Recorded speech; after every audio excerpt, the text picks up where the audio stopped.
and gentlemen, it's Wednesday, and this is the Right Guys podcast. Remember, the best news of the week is that Nikki Haley has suspended her campaign, and we hope that the door doesn't hit her on the way out. And now your hosts, Josh Hammerling and McGuire. Welcome back to another edition of the Right Guys podcast. My name is Max McGuire here with Mr. Producer Josh Hammerling. Yeah, for the title for today, think about it, I just went with Bye Bye Nikki, Don't Let the Door Hit You on the Way Out. That's the only thing that seemed to come to mind. I didn't. I almost dropped the A word in there and would have, that would have made it wrong. I was trying to pull back, but I thought it was fitting as an opener because, man, like, how long was this? Were we waiting on this? I mean, how much treasure spent? Yeah, no, it seemed like it was a long time coming for a long time. Yeah. I had toyed with for the idea for the thumbnail, taking NSYNC singing Bye Bye Bye and photoshopping like Trump orbit heads on it, saying bye bye bye, but it just got to be too much work, so I think we just went with a picture of her looking sad. And you got into a fight with the bear, and then it all moved on from there. Yeah, my son didn't want to go to bed last night, so I got some scratch marks to show for it. Keep this little tuft of hair sitting right here to cover the worst of the worst. Yeah. But I like that. I attacked by a bear. I can live with that. Nikki Haley's out. She won She won DC. DC. Which, as we covered on the last show, is not really a primary. You have to go downtown to one polling location at a hotel, and you only have 3 days to do it. So it's more of just like almost like a straw poll at that point. But so she won that, and she won last night, narrowly won Vermont, which, as we all know, is known for being a bastion of conservatism. Right. Yeah. Because when's the last time? Well, I think they have a Republican governor, don't they? Is it Vermont's governor? Are they one of the split states? Who's the split state that comes down that they, everybody's got? There could be like split electoral votes. Technically, their governor is a Republican, but he's like a Vermont Republican. Yeah, kind of like when California Massachusetts. Republican. Massachusetts has a Republican governor, it's a Massachusetts Republican. Right. So that's interesting. I mean, shocking, no, but so she's out. So two, she gets those two out of how many? I mean, it was a long time coming. She was probably really just waiting for the Supreme Court to come down, right? Knowing that there is no chance Trump's out of it in any way. Like, the only thing that's going to hold him back is hell or high water, right? And even then, he'd probably fight his way through hell. I mean, he basically has already. Tens of millions of dollars. Tens of millions millions of dollars spent between her campaign and the PAC set up to defend her and promote her. Tens of millions of dollars.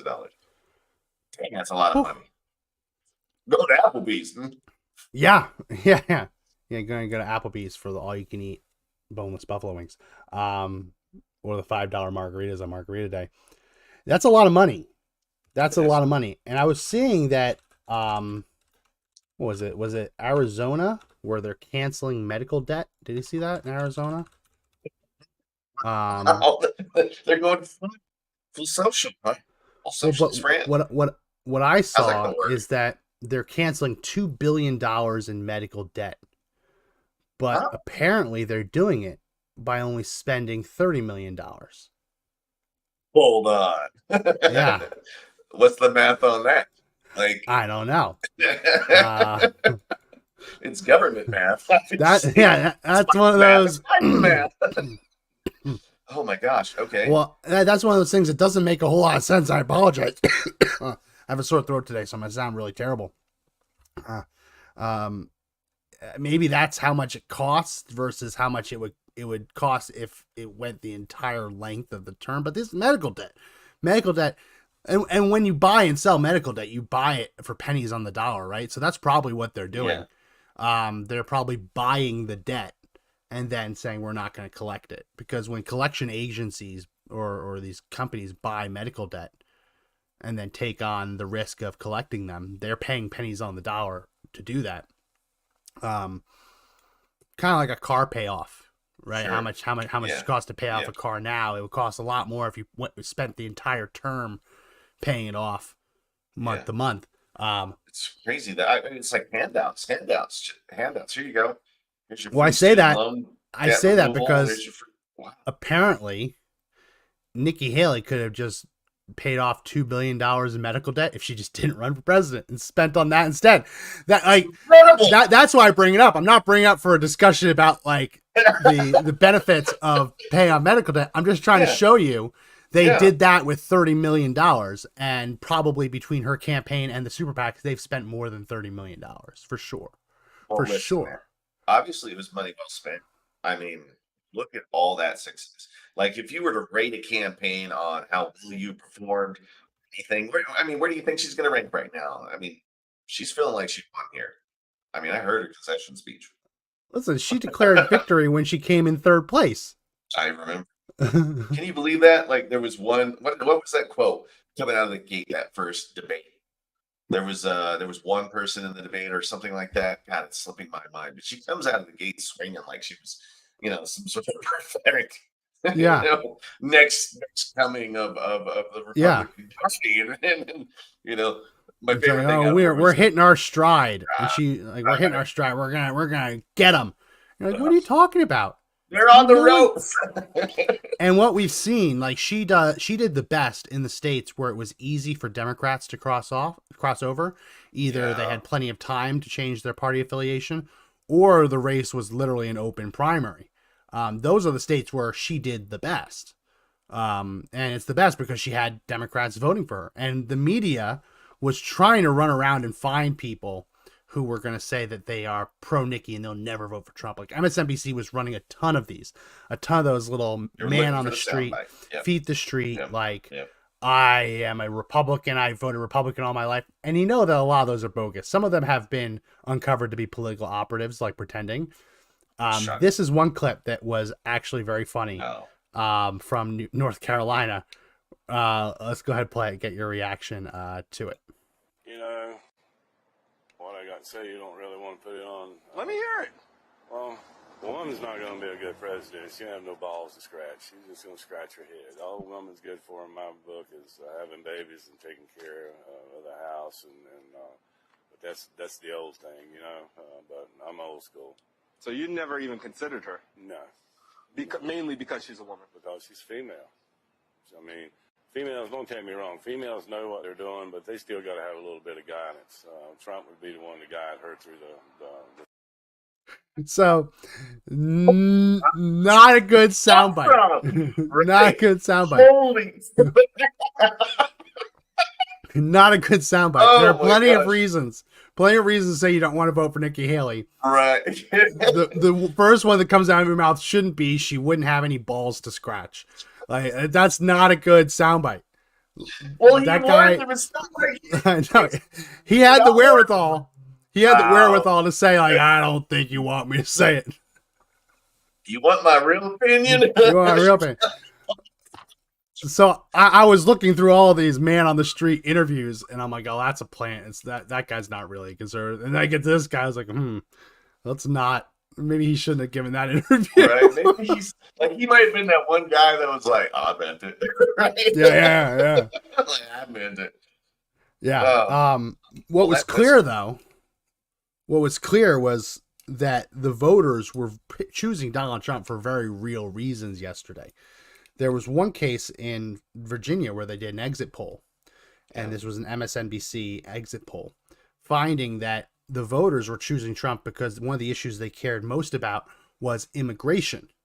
Now in Virginia, in open borders, in Virginia, I believe it's 5 people are dying a day from fentanyl overdoses. At the border? No, in Virginia, in the state of Virginia. Oh my God.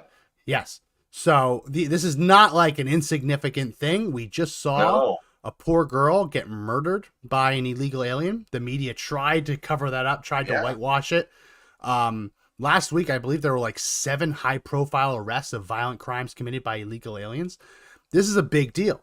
But I want to show you what MSNBC had to say about it, because they mocked the idea that immigration would be of top concern for someone in Virginia. I believe this is the clip. Let's play it. Look at some of these exit polls. I mean, I live in Virginia. Immigration was the number one issue. I mean, again, these could change in Virginia. Well, Virginia does have a border with West Virginia. Very, very contested area. Build a wall. Like, what? So they're laughing at Americans in Virginia caring about immigration. But in the very next segment, like not literally, but figuratively, the very next breath, they'll complain about how Texas is sending all the migrants to New York. That's one of the things that's happened as a result of Texas and to a lesser extent Florida busing these illegal aliens into Democrat cities. It's revealed that it's not just a Texas problem, right? Yeah. And it only takes a few thousand of these illegal aliens bust into somewhere like New York City or Chicago to completely grind the city to a halt, destroy the budgets. Oh my gosh. Yeah. Colorado's a huge example. Like Any new updates? Any new updates from Denver? I saw that they said no one was going to be laid off, but then like the recreation department informed their hourly employees that their hours were going to be cut to zero. So it's not a layoff, just 0 hours. And just the services, like whenever your budgets show up, you start seeing the base services go away. There's people cleaning the streets. There's nobody getting graffiti off of walls, right? That stuff then sticks around. Then you've got more drugs on the streets, less officers on the beat. And our officers here, you know, they're open to civil lawsuits now. So in Colorado would want to be a police officer on top of that. And it's bad, man. The education budget is coming up 17 million so far. Yeah, in the whole, even the housing situation, they're all being put up in a lot of hotels in downtown, even near the old 16th Street Mall. There's places that they're housing them now, and you're starting to see like groups going against groups. You know, there's interesting crime going on now, and it's all been transplanted. None of this sort of crime originated here, right? It came from somewhere else. You want a prediction? Ooh, I think one of the things that Colorado is going to cut is the window in which they plow snow in Denver. Because I live in Denver. You still live in the Denver area. You know that they only plow, I forget the dates, but they only plow between these dates outside of the arteries. They'll plow the major arteries, but like the side streets won't get plowed if it snows before a certain date or after a certain date. And every year or so, there's a big snowstorm that hits after. Maybe it's May 1st or whatever. It's a random late snowstorm. Late season. Yep. And you have to like suffer through it because, the plows aren't running because it's after this arbitrary date that they said they're not going to plow. I bet you that you start seeing that window shrink. And because that's one really easy way to cut costs is say, okay, we're gonna plow the streets in Denver and the surrounding counties, one fewer storm next year. That's major money. Oh God, it's just the amount of salt that was required to put down in the city would save them millions of dollars, right? Just the salaries that day save them millions of dollars. Yeah. But then you start living in worlds where like the public trust in government erodes because comforts are being taken away. Yeah. Right. The comfort of my roads being plowed starts to disappear because somebody not just a comfort. in illegal. It's a safety. It's a safety thing. Yeah. Too. Yeah. It's just comfort. I call that stuff comfort. Safety and comfort. Yeah. Right. Yeah, it's comfort. They're all the same thing because if you got comfort, you're fairly safe. You know, comfort is my hospitals. Comfort are my police. Comfort is my running water. Comfort is my electricity. Right. And these are all things that are being eroded slowly. You know, you're seeing it all due to illegal immigration. Biden was allegedly flying them in instead of having not allegedly. Crossers. He's flying them in. That is it. It happened. You know what I mean? They are flying people in to fill spaces, and then the cities have to fix those budgets. And it's like the expectation is that the state comes to the feds with the handout saying, please give me, I need more. Great, there's strings attached. Well, I know the most disgusting thing. Want me to make you angry? I write about it in my book, Conservatives' Guide to Winning Every Immigration Argument. The Biden administration tracked down people who had been deported under the Trump administration and flew them back.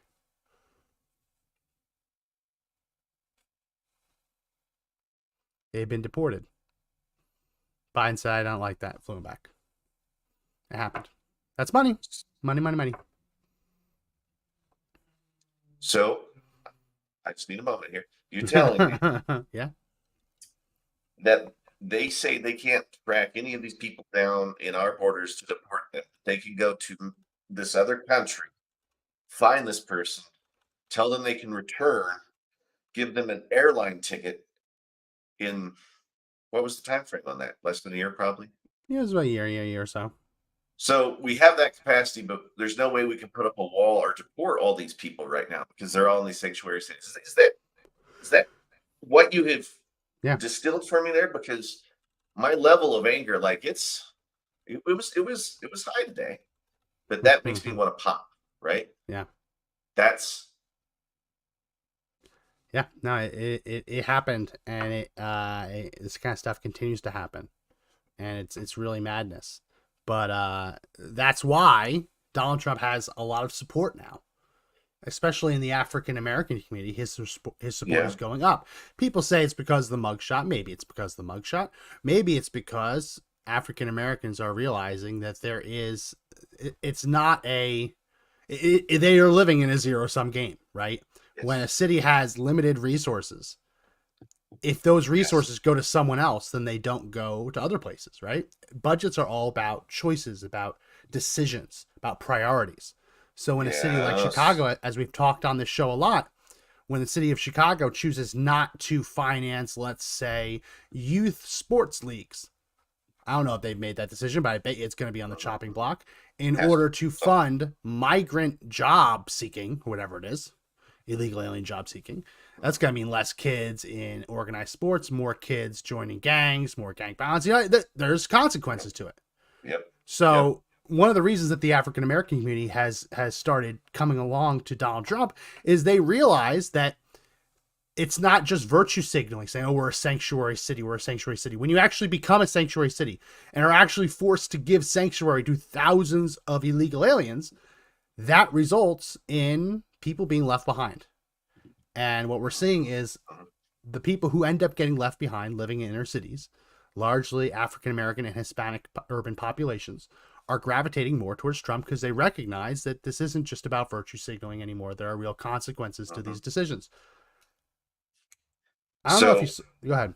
Well, do you remember the late great Rush Limbaugh said there will be and I paraphrase, there will be a conflict over the preferred minority in the United States. He said this in like the 90s. I think it was really early in his, well, at least in my listening to him, right? And his argument is that once one minority group has been told that we're here to help you, and they're keeping that carrot dangling in front of you to get a vote, right? And then they walk you through this time. It's a preferred minority, like with the Dems. And the moment they realize that there's another group that comes in, you become the group, the quote, preferred minority. Well, suddenly you've got these two groups at each other because they're fighting for those resources, right? Yeah. When really the whole time they just don't realize that the party that they were supporting, the Democratic Party, is just stringing both along. They didn't care about the person, and they never did. Yeah. No, and that's something that Democrats are trying to head off by drumming up this false belief that I've said on the podcast before, the Democrat coalition is starting to fall apart because people within the coalition realize they have very little in common with the other groups in the coalition. It's really hard to convince an African-American Baptist that they have a lot in common with a transgender activist, right? There isn't a whole lot there. It's really hard to convince a New York City Hasidic Jew that they belong in the same coalition as a Palestinian rights activist. It's really hard to keep that coalition together. So what they have to do is they have to double down on the fear mongering by saying, like, no, you all belong here under the Democrat tent because it's the other party that has it in for you. And that if you don't have our protection, those mean, evil racists on the other side are going to get you. And here is a clip from MSNBC of Joy Reid saying just that, accusing Republican voters of voting on the basis of race. on race. They're voting on this idea of an invasion of brown people over the border. The idea that they can't get whatever job they want. A black person got it, therefore drive all the blacks out of the colleges, get rid of DEI. That is what they're voting on. They're just voting specifically on racial animus at this stage. It isn't about economics. No, which is why Trump killed the immigration bill. Correct. That's why. And because otherwise he can't run against the other and brown people and people who don't look like him, like his supporters, his base of supporters, coming across the border and scaring people and killing people or whatever he's threatening out there. I mean, if you look at some of these exit polls, I mean, I live in Virginia. That's where she gets in the last bit that we just covered. We live in Virginia. Yeah. Now, this is all like Republicans are racist. Republicans are racist. Republicans are racist. They also say the Republicans are. Yeah. There's a trope that's been developing on MSNBC where when they talk about urban areas, they talk about educated voters. They'll say urban, they'll say educated voters. But then they'll also then say, oh, rural voters. So the urban are educated and the rural are just rural. Right. Now, there's no doubt in my mind, probably the degree per capita rate is higher in cities. I have no doubt about that, right? I bet you'll find more sociology majors, sociology masters, PhDs in sociology in cities than you will in Iowa, in farmlands in Iowa. Sure. But that's only one kind of education, right? Not every education has a degree next to it, has a little diploma. Knowing when you have to plant the crops, when you have to pick the crops. That's a different kind of education. That's an education that everyone benefits from. So there's this old Democrat notion. Not that old, because the Democrats used to compete for the heartland. Now MSNBC has nothing but contempt for the heartland. It's very clear. Here's a clip of MSNBC saying that Republican voters have no idea what's going on economically. Republican voters don't vote that way. They don't vote based on economics or based on the benefits they're getting economically from the president. They're increasingly, from the Tea Party on, they're voting on race. Yeah, see? Voting on race. Don't care about economics. Don't care about that. That's the little bit into that clip. Voting on race. They're voting on race, not economics. And that is the really tired narrative in all of this. That Joe Biden is actually doing a great job, but you're all too dumb to realize it. You see, Democrats control Hollywood. They control the newspapers. They control almost all of the mainstream media. They control the non-mainstream, like ABC, NBC, CBS. They control pretty much all the big tech companies, Google, Facebook. I mean, they control pretty much every mechanism that information would get to the average person. But they're claiming that we've all been duped by misinformation. No, we can tell that the economy is shit. We can tell. No. Yeah. I mean, talk about the most fascist system one could make. They are what they claim the other side is, right? I mean, it is just wild. They have all those institutions in line with the power of the state, or at least the national state. You know what I mean? State in quotes. That's a recipe for dystopian. Like earlier in this podcast, I said, don't look for the dystopian future you might live. You're already living in it, right? And those are the signals and signs that you live in a world where government thinks it's different than you, and they're going to do everything to put you down more than ever. Yeah. I mean, wow. If that doesn't piss people off and make them want, pitchforks and all that stuff, you never wanted to get there, but how much of this are they going to sit there and watch and believe? I don't know. And that's the other bit. So on the one hand, the Democrats, the left, is saying that Joe Biden's doing a great job and we're going to convince the American people.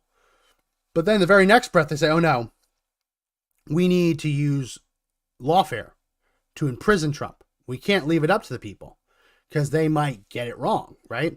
And this was stunning to me. I'm going to go ahead and share my screen. That as the Fannie Willis case falls apart, which there is new evidence coming out there of people who have signed affidavits saying that they are willing to testify if the judge in that, looking at the relationship, reopens the case. Someone saying that she was told by Fannie Willis not to divulge information. and that My that gosh. that Trump is trying to take down the department. Don't divulge any of the information about me and my lover boy. So that has now been submitted to the court. So whether or not they're going to open up new testimony or he's just already heard enough, that case is falling apart. So what is happening as the Georgia case implodes? Well, this is out of Breitbart today. Let me share my screen. I'm sorry. Share. Breitbart today. Arizona Democrats are now accelerating a parallel case against Donald Trump as Fani Willis implodes. So they are. So there was, here we go, Politico. Arizona prosecutors in recent weeks issued grand jury subpoenas to multiple people linked to Donald Trump's 2020 campaign. They are looking at the same kind of thing. So if the Georgia case against Trump falls apart, prosecutors in Arizona are preparing to launch their own indictments on similar crimes. They are not going to let Donald Trump win in the lawfare. There is no shortage of leftist DAs, prosecutors willing to kiss the Soros ring and file the charges. There's no shortage. So it really feels like whack-a-mole, like we're plugging holes in a boat. You fill one hole with put your finger in one of the leaks. Oh, water starts popping out of another hole you didn't even see. Yeah. It is literally like that. So they're not going to let him win. Which is, it's funny because in the same breath they say, oh, we're doing such a good job that they're going to vote for people are going to vote for Democrats regardless. Well, then why the lawfare? Why are Arizona prosecutors rushing to file an indictment? Yeah. What's the rush?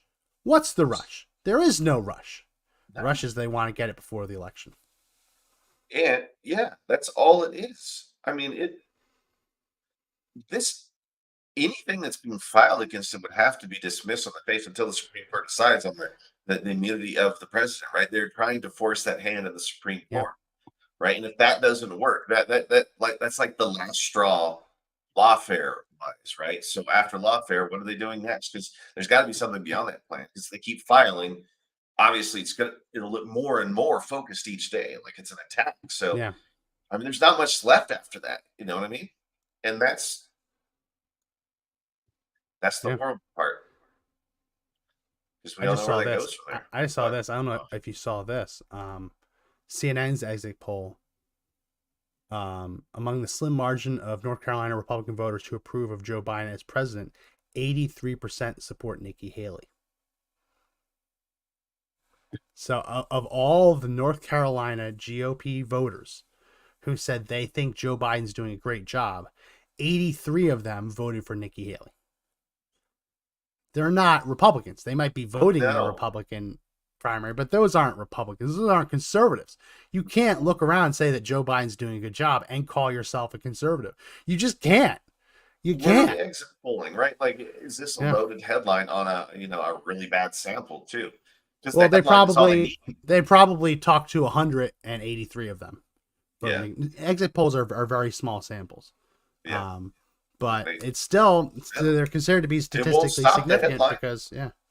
I mean, it won't stop the propaganda. They don't care about the results. They're worried about how to make that propaganda look.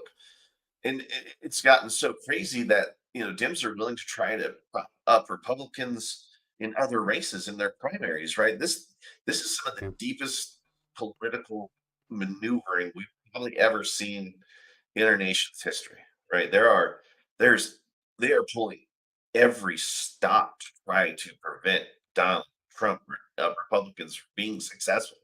So much so they will try to go after you in some asinine civil cases like that stuff in New York. I mean, it's just mind blowing how they're trying to destroy the political candidate who's running against their agenda. All stops on this, right? Everything's being pulled out to go after them. And we haven't seen all the tools yet, right? There's still stuff we probably got a quiver that's pretty full. So what's going to be next out there? Is it going to be damning videos? Is it going to be convictions, right? Trying to run? Is it, October surprise stuff? That's the other thing that you're starting to hear from media. They're saying, barring an unforeseen incident, it will be Joe Biden versus Donald Trump. Well, that's a really weird thing to say. Are you That's a serious? really weird thing to say. That's like by people, foreshadowing in a novel. That's by people who foreshadowing. by people who say that they're in the know. That's a weird comment. What does that mean? What is that? Why would you even say that? Like, it's more, you say, like, oh no, it is now Joe Biden versus Trump. That's a weird comment.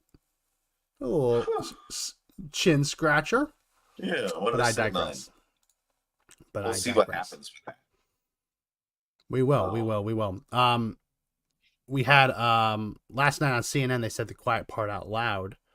Admitted that Antifa, as they're talking about this really hard to keep together coalition, they actually said the quiet part out loud and admitted that Antifa does exist, which is weird. I was told, especially in my deposition, Antifa is just an idea. It's amorphous concept that kind of floats around. It's not really a tangible, corporeal thing. Right. It's An just organization of people. it's just amorphous. It's just a blob. And it's just people who all seem to show up at the same place at the same time, wearing the same clothes, holding signs that read the same slogans, throwing the same types of objects at people, chanting the same slogans. All the biggest coincidence in the world. There is no organization behind it except on CNN. There's an admission. Pull together a coalition that goes from the never Trumpers to folks who might have marched with Antifa. That's a hard coalition. You can just say you agree with me. We have Van Jones admitting that Antifa, they marched with Antifa. Antifa exists. Antifa exists now, Josh.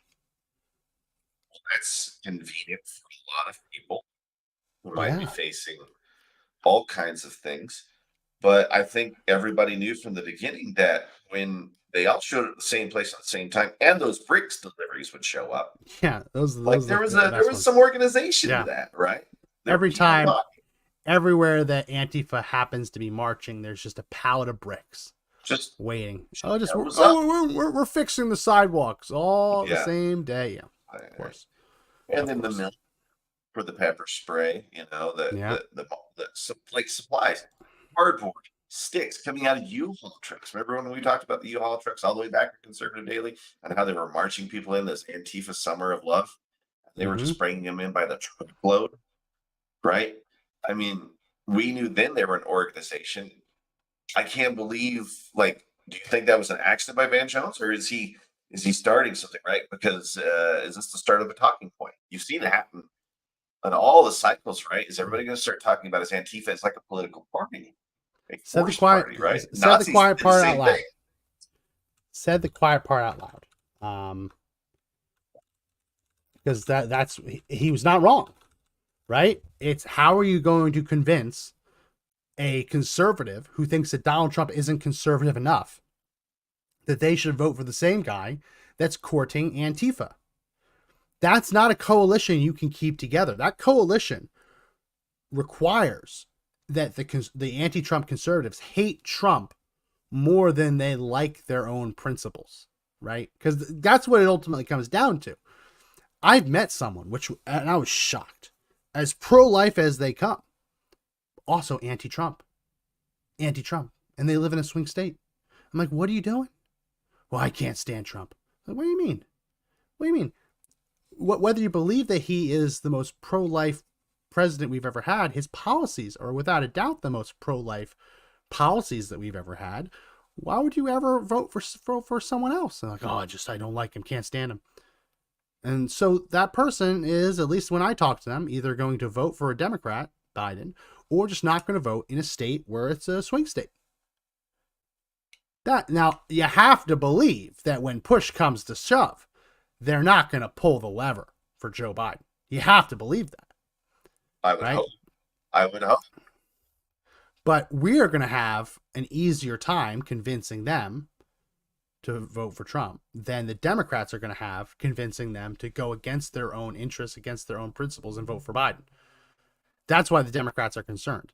Like when you see Nikki Haley get 20% of the vote, yeah, there are a lot of Democrats in that. They know that there's a lot of Democrats in it. When you see Trump 80, Nikki Haley 20, that isn't 20% of conservative voters don't like Trump. That's the 18% of that swath that are Democrats. It crossed over, right?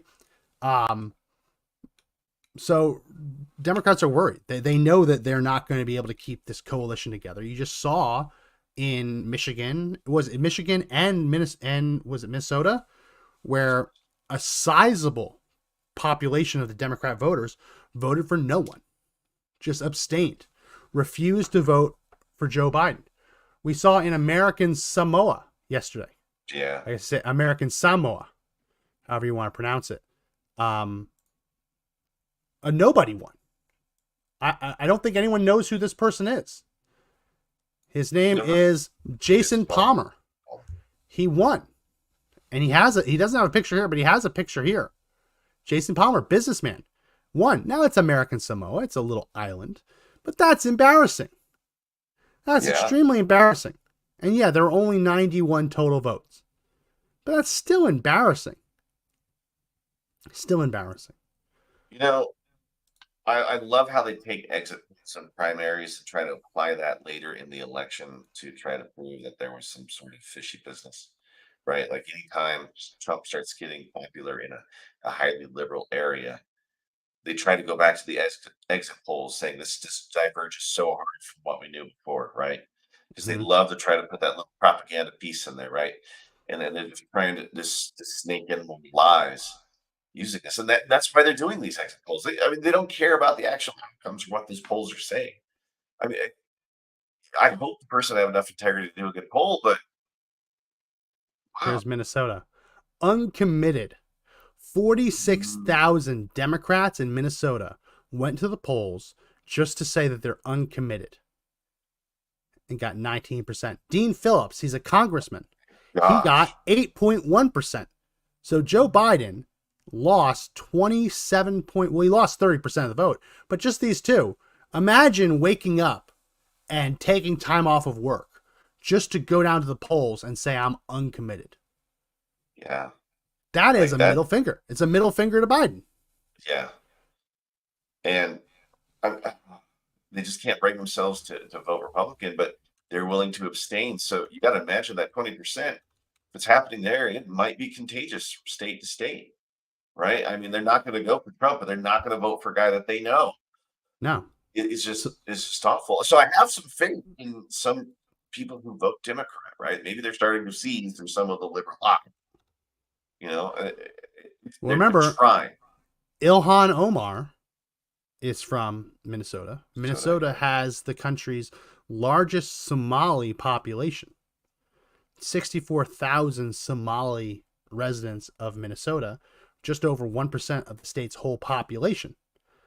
Now, we have no idea if every single Somali voted, but we know that there has been a coordinated effort to go after Joe Biden in these primaries and to protest his policy towards Palestine and Israel by voting uncommitted.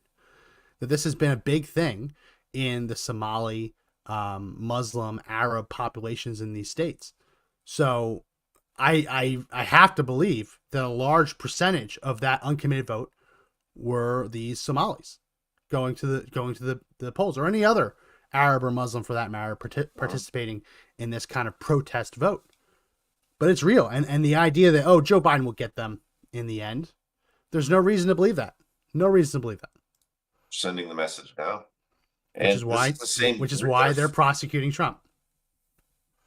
That group that you mentioned, the Somali group, they're great at harvesting ballots and getting the vote out. They are. Right. So to have them show up in that kind of numbers and send that message before the election even shows up, like that one's got to have them sweating. Yeah. Like they're, the tower's starting to fall. People are starting to see the pieces just collapsing on the Joe Biden presidential run. I would love to see the breakdown of in-person versus mail-in ballots for this. After we end, I'll see if I can pull that up. I don't know if they do the breakdown by vote, but it'd be interesting to see if the ballot harvesting apparatus that Democrats have created turned against them in Minnesota. Oh my goodness, that would be like, wouldn't that be really ironic? I mean, chances are it did. Sure. I mean, that's what happens when you let the genie out of the bottle and you create these sort of things. They're not always yours, right? Yeah. there are political movements. They will gravitate to those that make them the most promises. That's Yeah. how politics works, right? Oh, that's like a book to be written right there, right? Yeah. It's I'll like see if a I can find that. fiction. I'll see if I Yeah. can find that. A little bit of good news from yesterday, other than the fact that Trump has now locked up the well, not mathematically, but he has, for all intents and purposes, locked up the nomination. Yeah. Brandon Herrera, he's actually pretty local to me. He's been running against Tony Gonzalez for Texas's 23rd congressional district. Now, Brandon Herrera, he's on Twitter as his handle is the AK guy. He is a YouTuber. He's part of GunTube. He's over at Demolition Ranch all the time. I believe has an FFL, and he is running against a wishy-washy rhino kind of Republican. So he didn't win yesterday, but he got enough in a crowded Republican race to bring it to a runoff. So there will be a runoff between him and the wishy-washy Republican who was censured by the state. So that's a big deal. When the state Republican Party censures you, that means that they can actually campaign against you. Like the way the party rules are, in the way the best practices. That's the GOP in Texas isn't supposed to campaign against any member unless they are censured, which means it's open season. So you could see the GOP apparatus in Texas actually turn against this sitting Republican congressman. And how great would it be to have the AK guy in Congress? Like, I would welcome it. Fantastic. Yeah. It's like He's not start shopping from his website or something. Yeah, he's not my district, but he's so close. I kind of want to go and volunteer. He's so close. Right. I mean, if you're gonna do it, do it. Yeah. Yeah.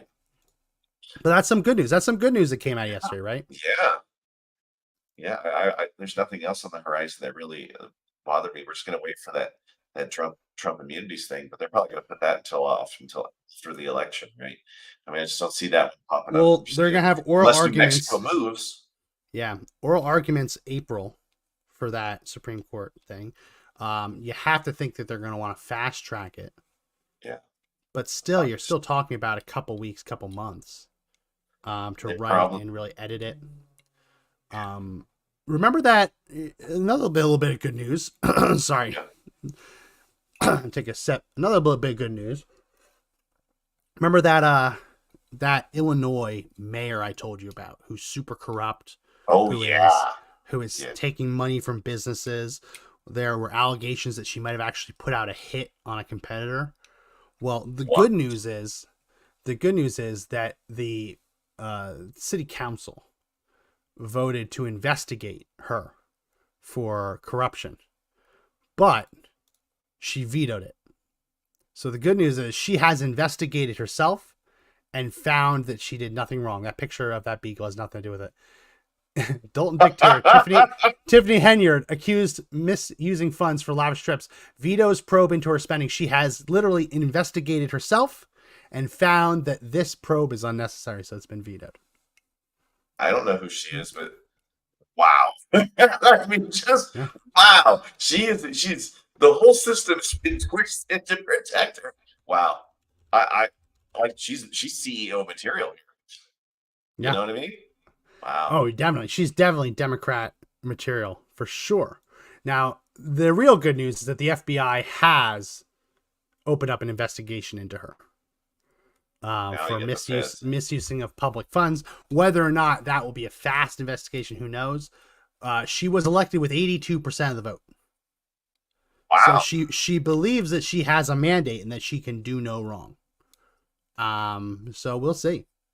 We'll see. It is very interesting. Even this page, Meet Our Mayor, on their public site is a campaign page, right? It's still a campaign page, but we'll see.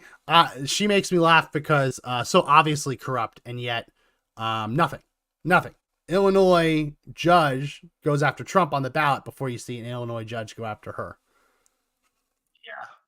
I mean, like you see glaring violations of the law versus made up violations of the law. There's just like nothing that's stuck, man. But like you said, they only got to get one thing to work. Everyone wants to be like, yeah, Trump's going to be Teflon. It's all going to come off. It's the Teflon Don. And they only need one, right? They only need somebody to force the hand. You could have a genuine constitutional crisis. It also assumes that Joe Biden makes it to the election. I mean, he's not there upstairs. Like No. And tomorrow, State of the Union tomorrow. I know. And they were pegging their hand.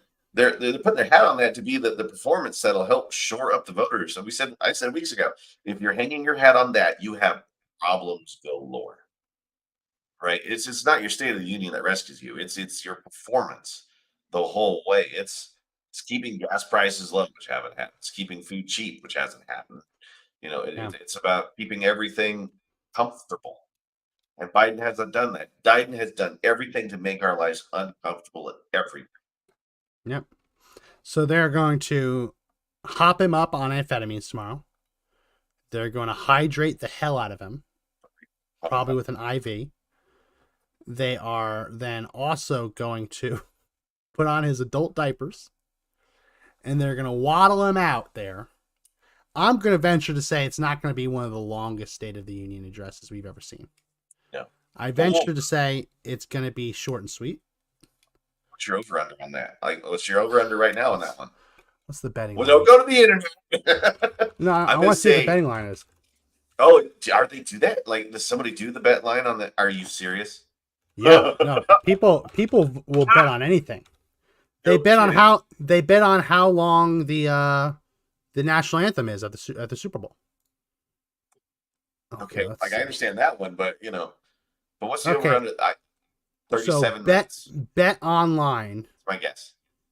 Bet Online has pegged the over under for the length at 69.5 minutes. 69.5 minutes, an hour, 10 minutes, right? That's their prediction. An hour and 10 minutes. An hour and 10 minutes would be the over. I've taken the under on that one. 69 minutes would be the under. They've said that the number of non-facts that the Washington Post fact checker will say, 11.5.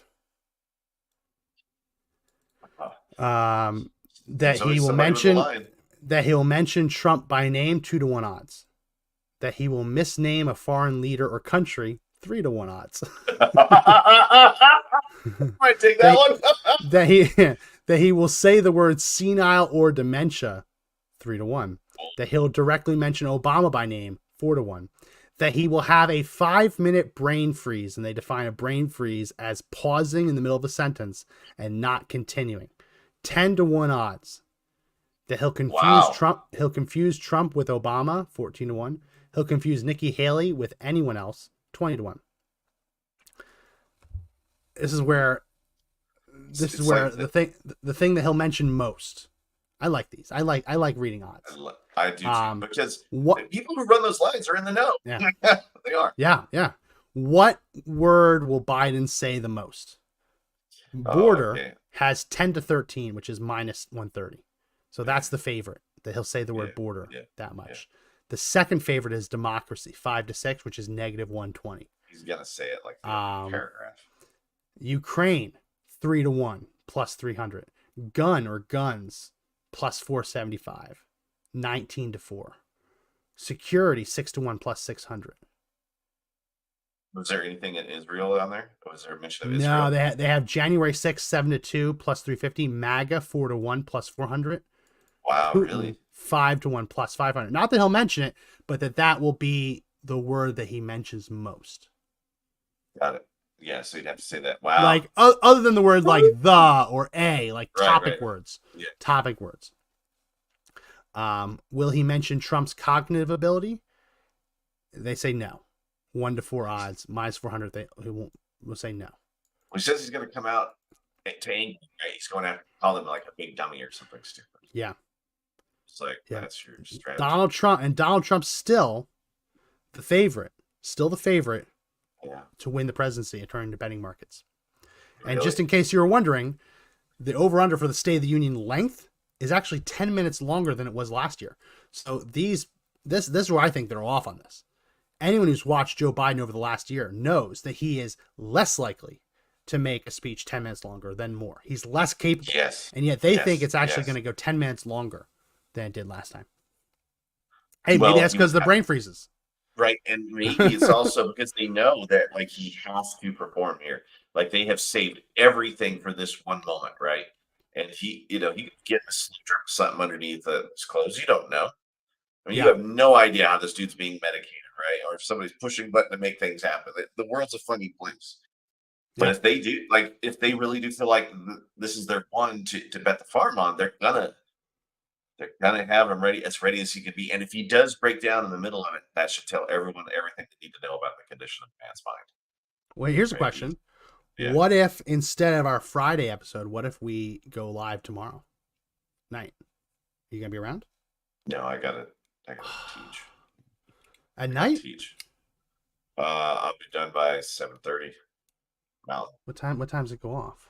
9. It goes off 9 p.m. Eastern. All right, we'll see what we do. All right, we'll see what we can do. I'll come back. I'll go live and then All just right. come on when you're done. All right. Let's do that. All right.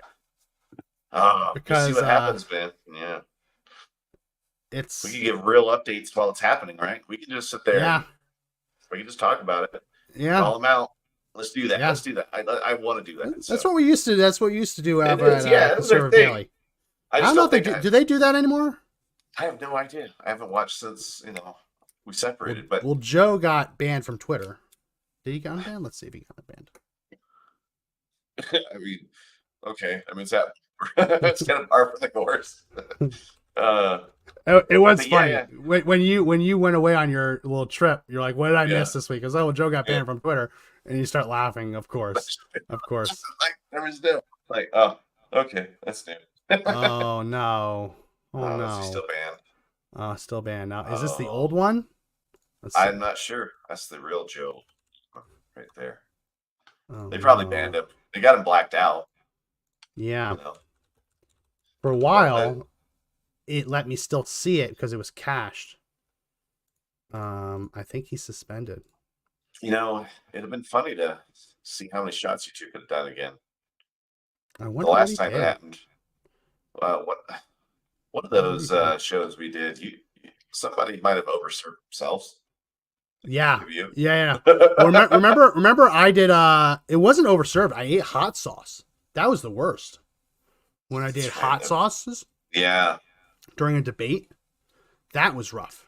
That was Yeah. rough doing a debate with hot sauce, and we did it hot one style. So like, Yeah. the that word was like fun. the bomb from Hot Ones was on it.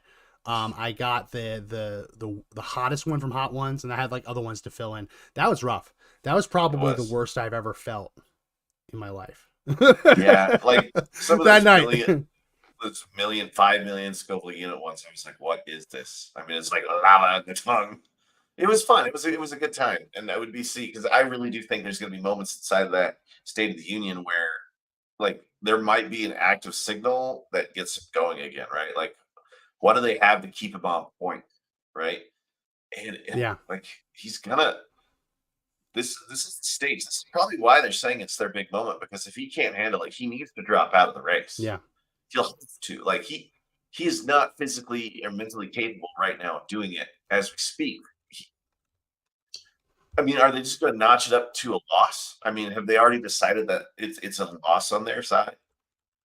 Right? Because they haven't brought anybody forward. Michelle Obama is already like saying no, no, no. I mean, that can change in an instant, but she's given this unequivocal answer: I am not going to run. So, I mean, who would be the person who steps in? Is it going to be Gavin Newsom if it happens to 2 weeks before the election?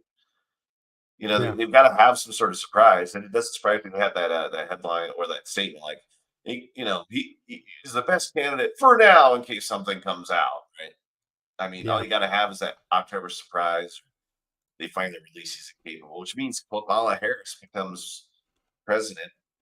Johnson becomes vice president, right? And the whole thing. Well, no, because then she would be able to pick a president. The only way that the Speaker of the House becomes president is if both the president and the vice president are removed simultaneously. Oh, yeah. He becomes vice president. I said that right. Yeah, but he'd be vice president. Only if she was removed. So, like, he doesn't become vice president. She picks a vice president. Oh, Yeah. I think so. and Wow. then it goes to the Senate.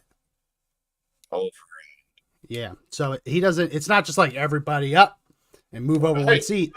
He moves up if both the president and the vice president are incapacitated, killed, or removed at the same time. Right. Well, I mean, Joe Biden, Ah, he's ah. on life support. He's on life support. He's on life support. He just is. We'll see what happens tomorrow night. We'll see. We'll see. Well, let's shoot for that. Let's do a stream tomorrow night. All right. Yeah. Get some brewskis, record it, and put that out for Friday. 'Cause my son has a half day on Friday. So I'll give you a chance to. Vodka. I'll do my. Are you gonna do? You're gonna be a little Russian. Be a little Yeah, Russian. well, I just don't want to.